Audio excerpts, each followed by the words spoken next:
No, you do not need to start taping your doors and windows shut. No, you do not need to be looking at your neighbors suspiciously when they walk out in the morning to grab the paper and they're not a zombie. They just haven't had their coffee. Give it a minute, okay?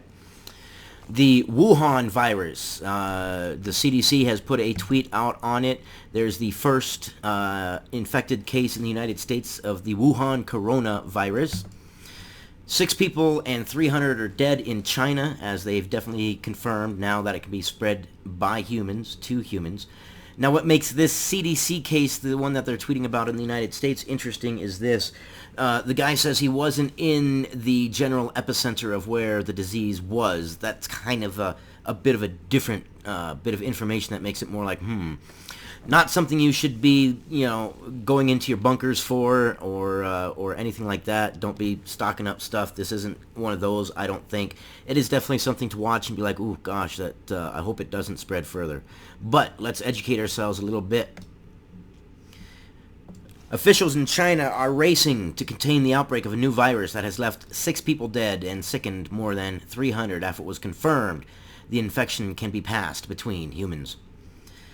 The spread of the mysterious respiratory virus to Thailand, Japan, South Korea, Taiwan, and now the United States is fueling fears of a broader epidemic as China enters its busiest travel period of the year. And there are some questions as to whether they can declare it an epidemic in a international state of emergency at 300 people infected. They are currently in the process of finding that out. The CDC's tweet, the first human infection with the new hashtag, sure may as well say it, hashtag coronavirus has been reported in the U.S. in a person who recently traveled to Wuhan, China.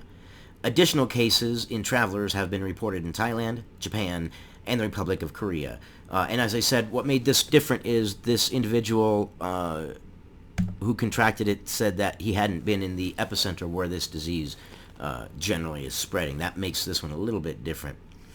From NPR, first case of new coronavirus detected in the U.S. The first case of an infection with the new coronavirus has been discovered in the United States.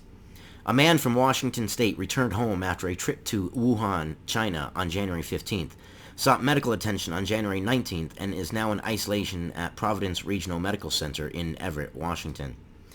They say that he is healthy, he is being tested, but he has been confirmed to be infected, but he does appear to be healthy.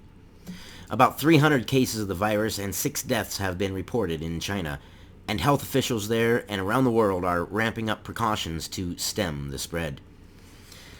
China is trying to control the flow of people in and out of the eastern city of Wuhan. That's where the virus was discovered last month.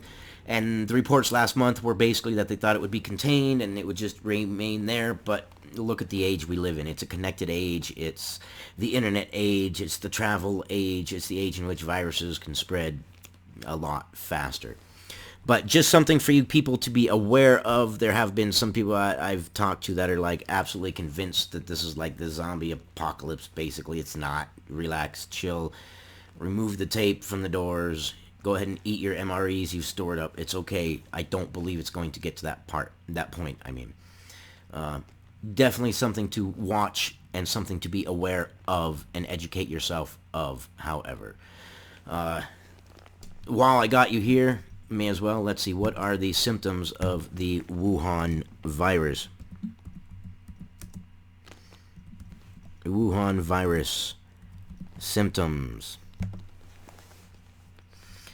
Alright, initial symptoms of the novel coronavirus are mainly fever, health officials said, with some experiencing coughing, tightness of the chest, and shortness of the breath. What I had read earlier previously was basically that it resembled like pneumonia with the flu. Yeah, that's where it's at. Give me your opinions and get me some engagement and help me beat this YouTube algorithm because YouTube hates me. I'll see you guys on the next one. Stay informed.